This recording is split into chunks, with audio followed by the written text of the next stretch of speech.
कनक भाई, आपके हिसाब से फाइनेंशियल फ्रीडम क्या है? फाइनेंशियल फ्रीडम वो है जब आप मन की सारी चीजें कर सकें और सुकून से रह सकें, पैसिव इनकम आती रहे। I think that's financial freedom. Okay, तो फाइनेंशियल फ्रीडम अचीव करने के लिए आपके हिसाब से म्यूचुअल फंड का क्या रोल है? आई थिंक म्यूचुअल फंड सबसे बड़ा रोल प्ले करता है फाइनेंशियल फ्रीडम प्राप्त करने के लिए, क्योंकि 25 साल हो गए हैं, मैंने देखा है स्टॉक्स में लोग इन्वेस्ट करते हैं, कमाते हैं, फिर डालते हैं, फाइनली वेल्थ का जो पोर्टफोलियो है ना उस तरीके से ग्रो नहीं होता है। एक नॉर्मल निवेशक की बात कर रहा हूँ मैं, राकेश झुंझुनवाला की बात नहीं कर रहा हूँ।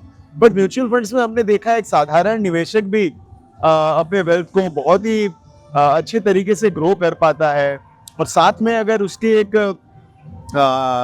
सलाहकार और एडवाइजर हो, आई थिंक वो जर्नी हो जाती है।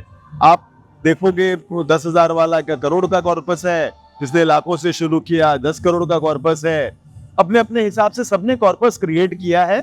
और अब तो ऐसा है कि जितना रुपया लगाया है उसका 10 गुना 20 गुना है, तो अब 5% 7% अगर प्लस माइनस भी होता है बाजार तो उससे फर्क नहीं पड़ता। आई थिंक म्यूचुअल फंड से बेटर, ट्रांसपेरेंट और अच्छा तरीके का निवेश कोई है ही नहीं। अच्छा, वॉलेटिलिटी मार्केट में रहती है, उतार चढ़ाव बने रहते हैं, और जब मार्केट में गिरावट आती है उस वक्त अक्सर इन्वेस्टर्स का जो कॉन्फिडेंस है वो कम हो जाता है। तो किस तरह से इन्वेस्टर्स को वोलेटाइल मार्केट में, और स्पेशली जब मार्केट मतलब गिरावट के दौर में चल रहा है, उस वक्त किस तरह से बिहेव करना चाहिए? देखिए, इस पे मैंने कुछ लाइनें लिखी थी, ये गाना है मेरा। वॉलेटिलिटी हर धड़कन की जरूरत है, इसे जो मैनेज करे वही परिपूर्ण सहायक है। तो volatility is like our ECG graph, ऊपर नीचे होगा ही बाजार। अगर स्ट्रेट हो गया मतलब तो हम मर गए। बट इंपॉर्टेंट ये है कि आपके साथ में आपके उस समय के जो बिहेवियर है उसको अगर कोई ऐसा बोल दे कि नहीं हमें रहना है, या चलिए ठीक है मैं देखता हूँ, मैं हूं ना, आई थिंक दैट हेल्प्स। और वही कारण है कि ये जो वेल्थ है 20 साल 25 साल 15 सालों में इतना बड़ा क्रिएट हो जाता है। I think that is very very important. फिर से वही कहूंगा, वॉलेटिलिटी हर धड़कन की जरूरत है, इसे जो मैनेज करे वही परिपूर्ण सहायक है। That's it. अच्छा, अभी ना इंफॉर्मेशन बहुत इजीली अवेलेबल है, पहले जैसा नहीं है, और फाइनेंशियल प्रोडक्ट्स भी बहुत सारे अवेलेबल हैं, तो इससे ऑप्शंस भी बहुत सारे मिलते हैं, बट कंफ्यूजन भी हो सकता है। तो ऐसे में इन्वेस्टर्स को किन बातों का ख्याल रखना चाहिए कि वो फाइनेंशियल फ्रीडम अचीव करने के लिए सही राह पर चल सके? अगेन आई थिंक इंफॉर्मेशन का अभाव नहीं है, और परिपूर्ण भी नहीं है। मैं कहूंगा ये इनका ज्यादा अपार है, मैंने बाढ़ आया हुआ है।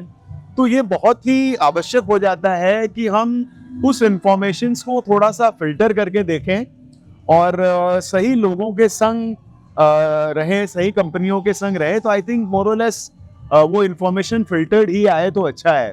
तो ये अधिक मात्रा में इंफॉर्मेशन आना भी खराब है, जैसे पानी का अधिक आना बाढ़ का रूप ले लेता है। तो उसी तरीके से आई थिंक परिपूर्ण मात्रा चाहिए इंफॉर्मेशन की, और जितनी होनी चाहिए उतनी हो तो अच्छा है, और इट इज ऑल्सो रिक्वायर्ड।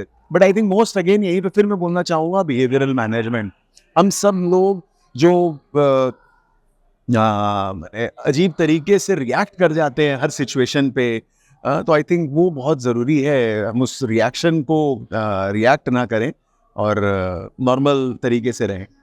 अच्छा, म्यूचुअल फंड का AUM बढ़ रहा है, SIP भी तेजी से बढ़ रही है, और ऐसे में नए फंड हाउसेस भी आ रहे हैं। तो नए फंड हाउसेस की कितनी इंपॉर्टेंस है, और the wealth company mutual fund किस तरह से इसमें अपना रोल प्ले कर सकती है कि जो म्यूचुअल फंड का असेट है वो बड़े इन्वेस्टर्स को और चॉइसेस मिले, उसके बारे में कुछ आप कहना चाहेंगे?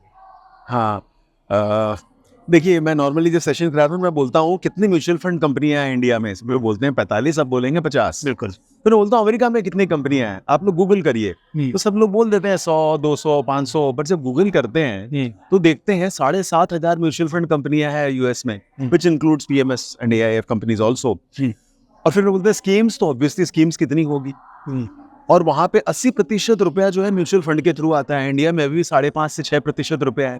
तो I think we have a long way. ये 50 क्या, मैं तो कहता हूँ 500 कंपनियां होंगी तो भी हमारे देश में इतनी क्षमता है कि हम सब उसको अब्सॉर्ब कर पाते हैं.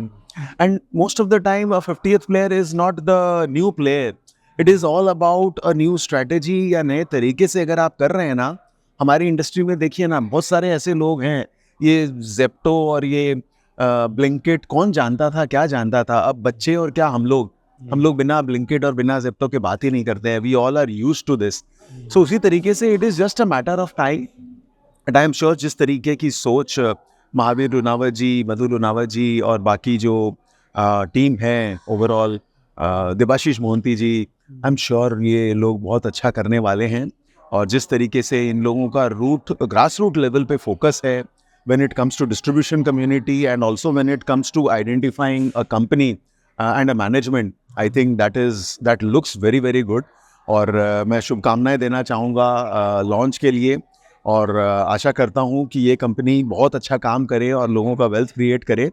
इन्हीं शुभकामनाओं के संग I think all the best. Thank you very much Kanak ji.